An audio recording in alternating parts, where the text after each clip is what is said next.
Today I'm going to try out this 30-foot Alberg. In the last video I tried out a 37-foot Alberg from 1985.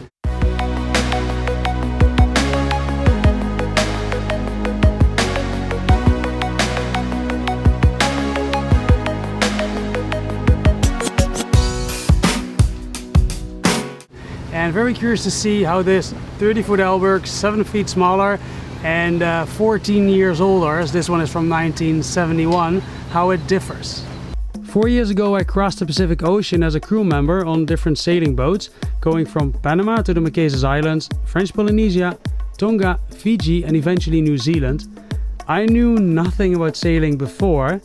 Now it is time to continue on my own boat.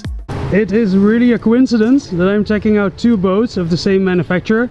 It's just a manufacturer that's really high on my list, and there just happen to be two boats available not so far from each other. This owner he's owned it for about 7 years, has done a lot of work on it, has installed this arch with 300 watt solar and also the wind vane and also the bimini. The paint is done 1.5 years ago, but for some reason a bit of a white glaze has come over it. I'm not exactly sure what that is and if that's easy to take off. I've never owned a boat, and I'm also quite afraid of owning a boat because of the potential costs and of all the things that could go wrong. And I do feel like this 30-foot size feels a lot more manageable than the 37 for a first-time boat owner, if you know what I mean. By the way, I am in Rio Dulce, Guatemala. Let me show you. The boat is parked at the moment in front of, well, the shack. That is a bar restaurant. This is how it looks like here.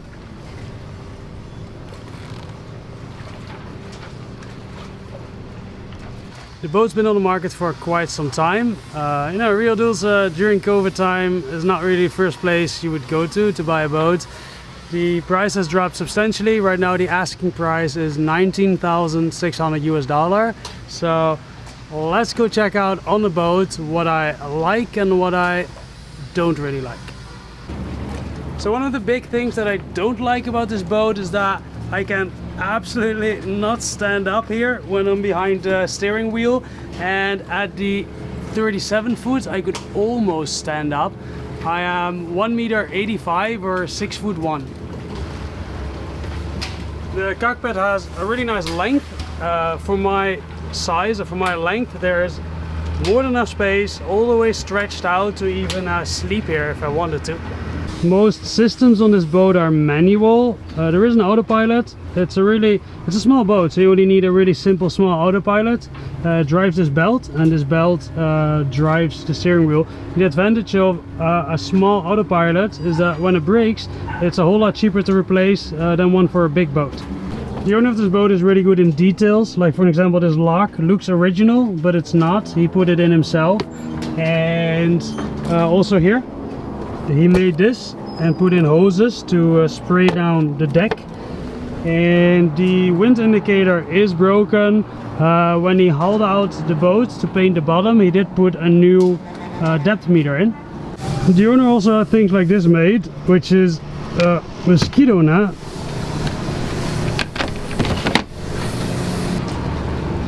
One of the things I am pretty surprised with is the amount of storage space that a small boat like this can have.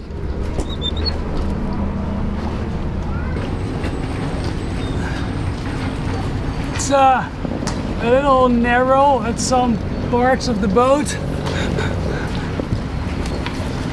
There is definitely still a bunch of work to be done. Like here, a lot of metal pieces. It's from the end of the anchor chain. The anchor chain definitely needs to be replaced. Besides that, there are also definitely a bunch of cracks that need to be re-fiberglassed, and well, here's another one. There are a bunch of them, and yeah, the boat definitely needs to be repainted on deck, I would say. But you know, what do you expect with a 50-year-old boat? As you can see, there's no electric windlass, so you gotta pull up the anchor by hand. I think this part might be my favorite part of the boat. Just, you know, watch the sunrise, watch the sunset, see the dolphins swim by. Yeah, I look forward to that. Well, let's go look at the inside. This is the kitchen area. And there, the living area. One of the things you immediately notice here is how nice the wood looks. The owner used to own a cabinetry shop and has actually redone most of the cabinets and the wood here.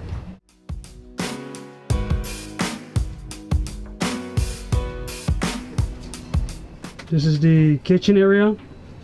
One thing I do not like about the kitchen area is that the stove is not on a gimbal, so if you're on the way you cannot cook while you're sailing, or difficult at least.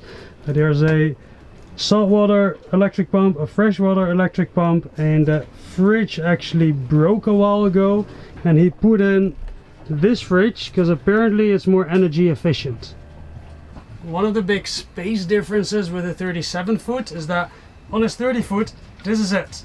One couch, that's it. On the 37 foot, on this side there is a navigation station where you can sit behind a desk, and behind the navigation station an extra person can sleep. I am sweating. It is 95 degrees here in the boat. Fahrenheit, that's 35 degrees Celsius. One of the major differences between the 37 foot and this 30 is that the 37 foot is just a lot wider. So there's a table that you can take out on the 37 foot, and the couch is a lot bigger, so you can actually make the couch into a two-person bed, and a couple could sleep there. Here that's just not possible because there's just one couch there, one couch there. One of the big changes and a big advantage to this boat is that there in the corner there is a cabinet at the 37 foot. Here used to be one, but the owner is also, he's taller than I am. He took it out, and now this is a 6'5", like, I don't know, 1m90, 1m95 length, and I can actually just full length sleep there. I'll show you. One of the definitely disadvantages about this boat is I can stand up fully in the kitchen, but everywhere else I have to bend my head a little. That's a little bit annoying. There's no shower in this boat, however there is a toilet.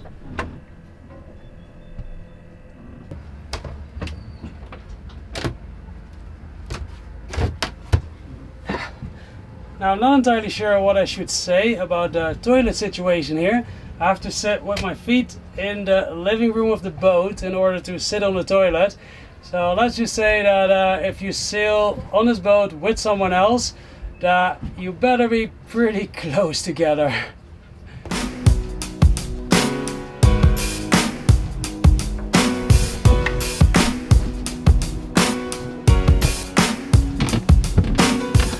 One of the really big surprises of this 30-foot boat is that I actually easily fit in it with my full length to sleep, which was not possible on the 37. The V-bird of the 37 could not have my full length in it, and here it's possible. Surprising.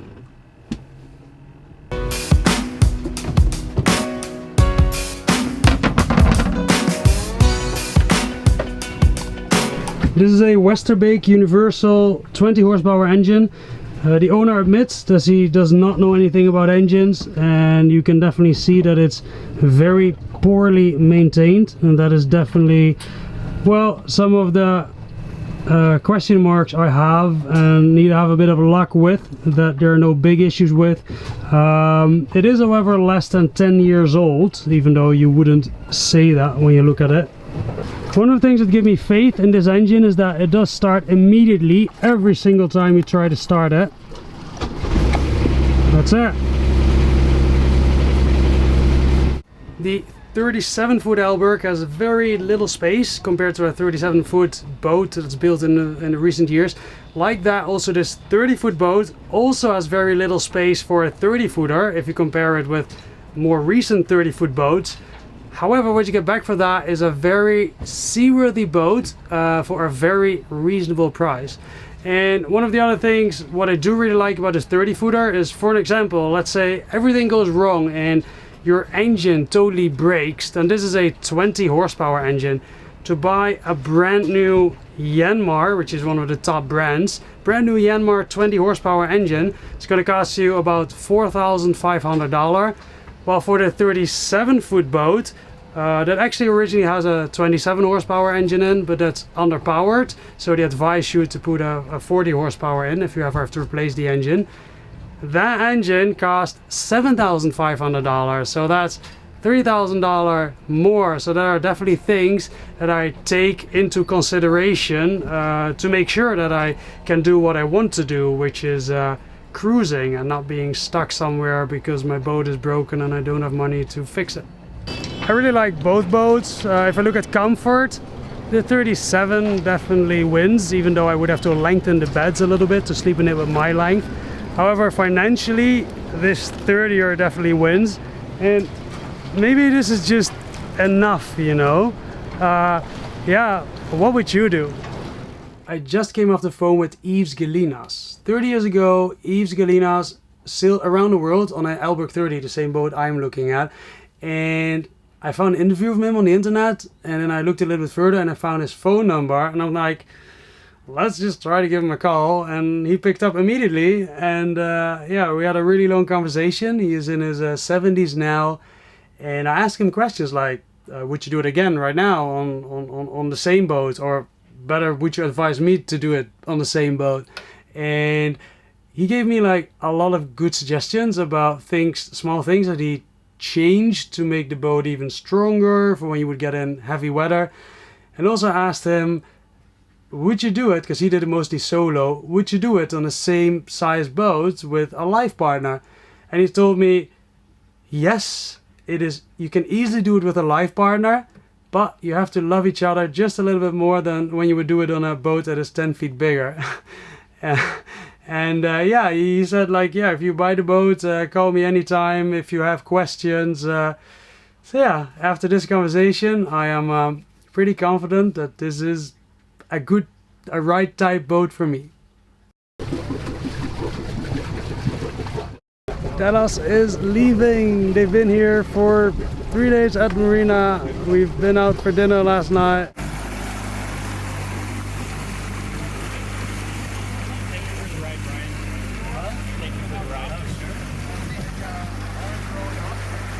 And yeah, I'm really stoked that I have had the chance to meet them. They're going elsewhere, so wish them all the best.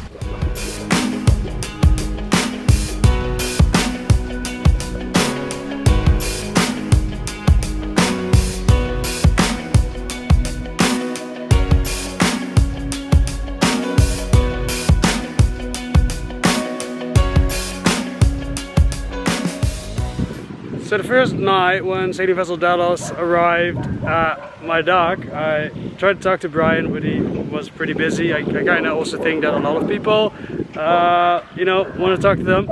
And then the second day, actually when they went out for dinner, they invited me, and I'm just like, we're having dinner, and I'm sitting next to them, and I'm thinking all the time like, don't talk about yourself, don't talk about yourself, don't talk about yourself, ask them questions, ask them questions, ask them questions.